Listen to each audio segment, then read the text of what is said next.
l'hôpital, je crois qu'on aurait compté les morts par milliers. Ça, là-dessus, on est tous d'accord. Heureusement qu'on était là, et je crois qu'effectivement, maintenant, il faut penser à nous faire revivre.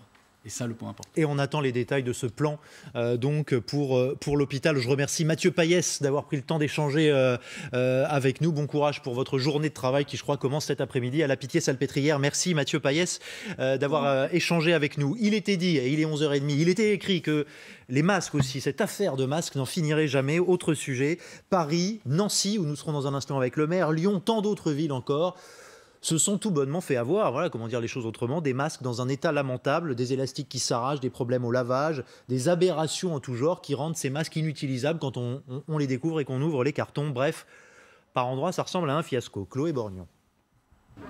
Un masque gratuit pour tous, lavable et en tissu, c'est la promesse de la ville de Paris. Une distribution qui a commencé dans les pharmacies partenaires, mais il faut déjà plus de 2 semaines pour récupérer un masque. Et pour certains Parisiens, la qualité n'est pas au rendez-vous.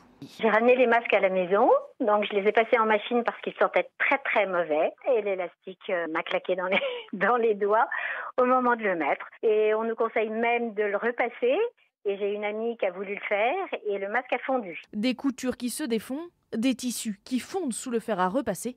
Des masques défectueux à Paris, mais aussi dans d'autres villes. Nancy ou encore Pertuis dans le Vaucluse, qui a reçu 45 000 pièces de mauvaise qualité.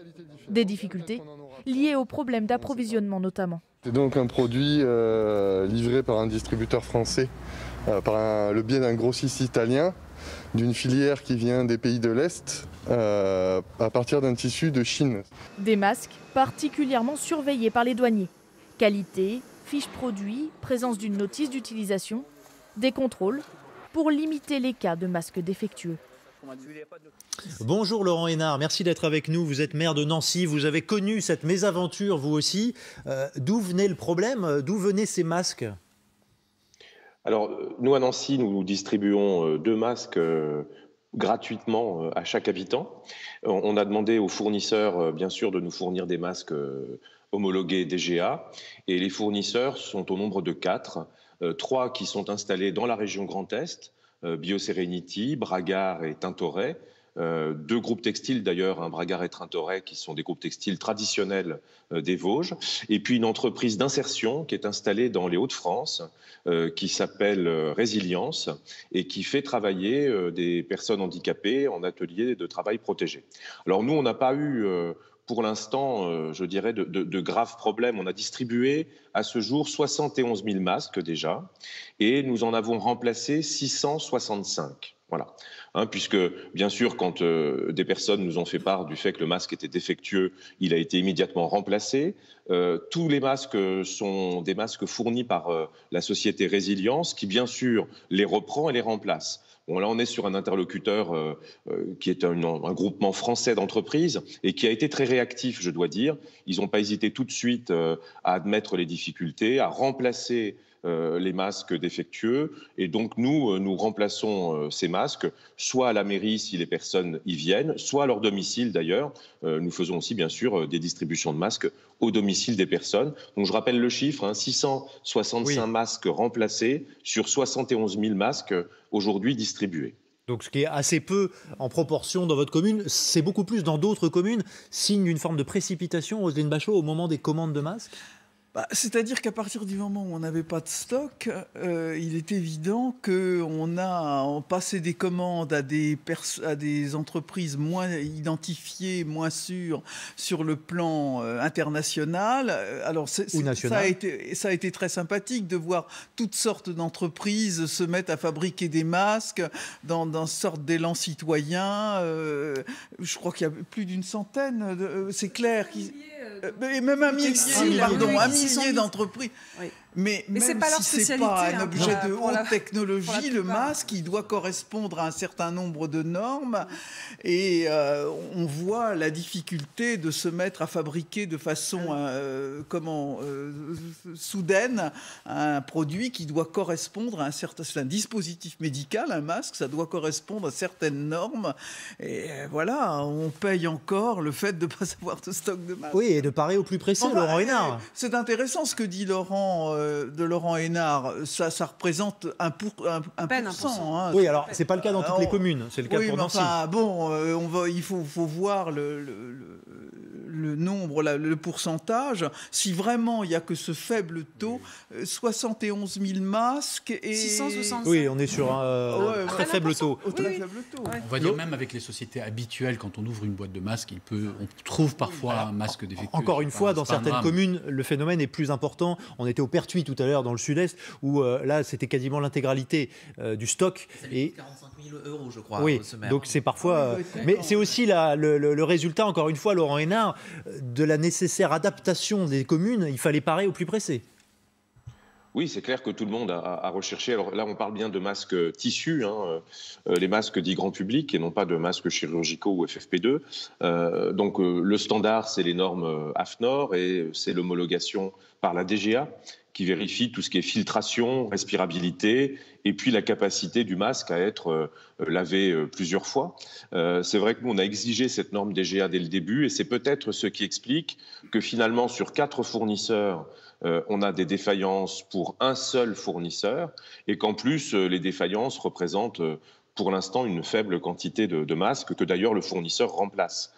Mais c'est vrai qu'on est face à une économie qui se reconvertit complètement. Enfin, près de Nancy, par exemple, on a une entreprise qui faisait des sacs de congélation qui maintenant fait des surblouses. Donc c'est vrai que l'économie locale partout essaye de s'adapter. Et je pense qu'il faut aussi qu'on soit un peu indulgent avec les entrepreneurs. En tout cas pour ceux qui sont des entrepreneurs régionaux, qui sont de bonne foi et qui parfois doivent prendre un tout petit peu de temps pour s'adapter à une nouvelle chaîne de production. Nous sommes également avec Martial Fraisse, pardonnez-moi Roselyne, je vous donne la parole dans un instant, membre de l'Académie de pharmacie. Bonjour Martial Fraisse. Bonjour. Vous avez fait de ces enjeux autour des masques évidemment quelque chose de capital. Comment vous observez ces situations où certaines mairies découvrent que certains de ces masques sont inutilisables ? Ce n'est pas étonnant. J'avais déjà conseillé à un ami pharmacien qui est maire d'une commune et pour qui avait d'abord, dans un premier temps, choisi des masques qui n'étaient pas certifiés par la DGA, qui n'avaient pas été testés. Et il s'est avéré que ces masques étaient de piètre qualité, mais heureusement, il n'en avait pas acheté beaucoup. Donc, on voit bien que l'estampille Direction générale de l'armement sur des fournitures vaut quelque chose et prouve bien la qualité des produits. Donc, la difficulté, on voit bien que c'est sur la plupart des produits qui sont importés. Ces produits... quand on demande une fiche technique, ont une fiche technique, mais la conformité par rapport à cette fiche technique n'est pas toujours au rendez-vous. Et on a des produits qui peuvent être vraiment de piètre qualité. On a une chance au niveau du réseau pharmaceutique, c'est d'avoir un contrôle déjà par nos fournisseurs. Quand on a des fournisseurs du réseau qui s'engagent, ils contrôlent ce qu'on leur livre, et donc on est quasiment sûr d'avoir, et même parfaitement sûr d'avoir des produits de qualité. Par contre, si on passe en direct avec des fournisseurs, tout ce qu'on peut conseiller, c'est l'estampille Direction générale de l'armement. Et là, on voit bien, moi-même, par rapport à mes masques, j'ai un seul qui a eu un élastique qui a cassé par rapport à ce qui nous ferait du 1 pour 1000, vous voyez. Donc, c'est vraiment des produits de qualité. Donc, je plains les maires on a compris. Mais attention aux productions peut-être étrangères où on contrôle moins. Oui, puis peut-être attention aussi aux conditions d'utilisation, puisque ce sont des masques lavables et réutilisables. Alors on voit un certain nombre de mauvaises pratiques, des masques qui sont lavés à des températures trop chaudes, des masques qui sont séchés avec des sèche-cheveux trop chauds, qui sont repassés, on voit cette dame, le masque a fondu, on sait bien qu'il ne faut pas le repasser à plus de 120 degrés, et encore en étant sûr que ce sont des tissus qui supportent le séchage. Donc, il y a toute une pédagogie à faire autour du masque lavable. Peut-être qu'il serait utile, puisqu'on préconise ces masques grand public, qu'il y ait de la communication gouvernementale par les moyens classiques qui nous disent, comment porter le masque parce qu'on voit n'importe quoi, et deux, comment les entretenir, ces masques. Professeur Megarban. Oui, je crois que, en tout cas, ce qu'il faut toujours rappeler, c'est l'essentiel, ce sont les mesures barrières, c'est-à-dire la distanciation sociale de plus de 1 mètre, c'est-à-dire le lavage des mains aux solutions hydroalcooliques ou au savon. Et lorsque l'on se trouve dans un lieu où on ne peut pas faire respecter ces mesures, mettre un masque systématiquement, donc dans les transports en commun ou dans les lieux de réunion. Effectivement, le masque grand public est un masque barrière qui empêche, lorsque l'on tousse, de transmettre les particules susceptibles de porter le virus et donc de contaminer les autres. Et donc c'est un geste citoyen civique pour éviter la contamination. Oui, encore faut-il qu'il soit, encore une fois... Voilà, il faut qu'il soit bien, évidemment, normé pour remplir son rôle. Et peut-être, professeur, à rappeler, c'est l'attitude que j'adopterai, mais j'ai un masque défectueux, alors sans arriver dans des extrêmes qu'on a pu voir, là, du fer à repasser qui a brûlé le masque, etc. Mais si je me rends compte qu'il est un tout petit peu défectueux, surtout dire à cette personne, ne l'utilisez pas. Dans le moindre doute, il vaut mieux ne pas l'utiliser que de le mettre et se dire coûte que coûte, je dois sortir, je dois mettre ce masque qui a un petit défaut. De toute façon, il vaut mieux le masque doit couvrir totalement le visage, prendre jusqu'aux oreilles et prendre le menton pour qu'il soit efficace. D'accord. Donc s'il n'y a aucune de ces postures à nouveau, son rôle est un rôle de barrière uniquement. Voilà. Donc si il remplit cette tâche-là, donc les choses sont bonnes. Laurent Hénard, c'est Roselyne Bachelot. Bonjour. Bonjour Roselyne, tu vas bien?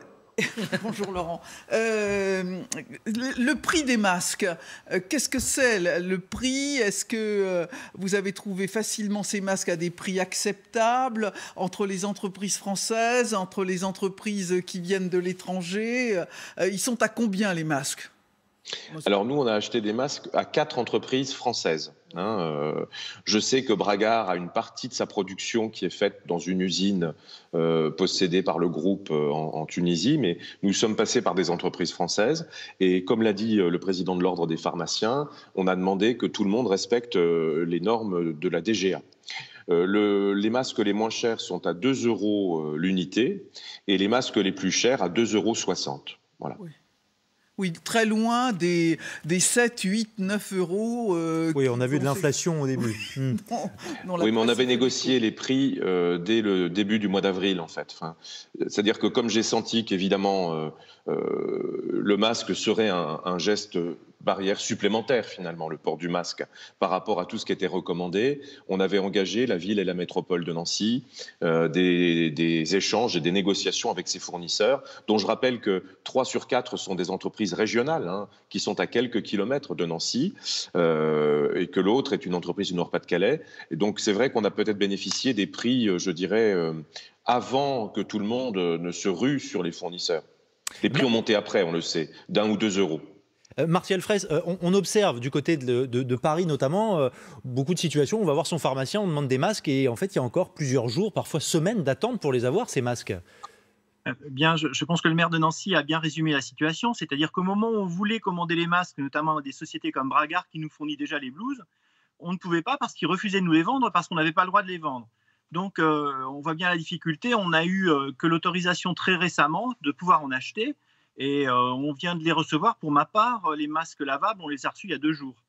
Donc, vous voyez le décalage qu'il y a eu entre le moment où on voulait les commander, c'était d'ailleurs il y a plus de 3 semaines, et le moment où on a pu en disposer. Par contre, je dirais pour la population, il faut qu'ils soient très attentifs et que les pharmaciens expliquent bien qu'est-ce qu'ils leur fournissent. C'est-à-dire, on a des produits qui sont différents. Il y en a qui sont en coton, d'autres qui sont avec du polypropylène à l'extérieur qui a une grande capacité de filtration. Le séchage peut être différent. Donc, il faut être très pédagogue sur... En fonction du modèle, le séchage est différent. Ah oui, tout à fait. D'accord. Tout à fait. Donc, il faut vraiment tenir compte. On peut vite brûler un masque ou le rendre inefficace simplement parce qu'on n'a pas su l'entretenir. Donc, il faut suivre les indications du fabricant qui, lui, a parfaitement testé. Ça a été vérifié par la DGA. Donc, à partir de ce moment-là, il n'y a pas de souci. On y revient sur la pédagogie nécessaire. Mais ma question, Martial Fraisse, c'était que ces masques, on va en avoir besoin sans doute encore pendant des semaines. Donc il va falloir renouveler les stocks régulièrement. Et est-ce que ce renouvellement, ce flux, va être tenu? Alors, le flux, à partir du moment où il a été amorcé, on voit déjà à peu près, on voit l'évaluation de notre rotation. Et à partir de ce moment-là, par rapport au groupement notamment, on fait déjà des tableaux de commande pour pouvoir tenir cette rotation de façon régulière jusqu'à ce qu'on n'en ait plus besoin. Et je pense qu'on en a quand même pour longtemps. Et même, il faut penser à l'épidémie de grippe qu'on pourra avoir l'année prochaine. Il ne faudra pas perdre les bonnes habitudes du gel hydroalcoolique et du masque qui pourra justement éviter bien des soucis, même de gastro, pendant la période hivernale. garder surtout les bonnes habitudes maintenant qu'on les apprend. Vous croyez qu'on gardera ces bonnes habitudes et que régulièrement on ira chercher nos masques, y compris encore dans quelques années et pour longtemps? Oui, il faudrait en tout cas qu'on prenne cette habitude, au moins quand on est grippé, quand on est enrhumé. Moi, j'ai toujours été surprise de voir, leçon aussi d'autres habitudes de la part des soignants, de voir des médecins généralistes de ville arriver chez des malades contaminés a priori, sans blouse, à l'arrivée, en se mettant une surblouse, un masque, et même sans se laver les mains. Il y a toute une prophylaxie de la sepsie dans le pays de Pasteur, on a complètement oublié. C'est quand même incroyable, hein. Il est temps de se remémorer certaines choses, d'apprendre d'autres choses peut-être aussi. Effectivement, toutes ces mesures sont très utiles pour diminuer la propagation des virus respiratoires. Néanmoins, j'aimerais quand même rappeler, pour la grippe, il existe un vaccin. J'espère que cette crise aidera les Français à comprendre l'importance de la vaccination et encouragera la totalité de la population vaccinée contre la grippe. Dieu sait qu'il y a une défiance dans le pays autour des vaccins en général. Ah non, mais on est le pays le plus méfiant surtout. Il n'y a pas de raison que les vaccins y échappent. Voilà. Bon, en tout cas, je remercie Martial Fraisse, je remercie Laurent Hénard d'avoir pris le temps d'échanger avec nous sur cette question si importante des masques, et on le mesure tous les jours un peu plus, à condition évidemment qu'ils ne soient pas défectueux, les masques en question, et à condition de pouvoir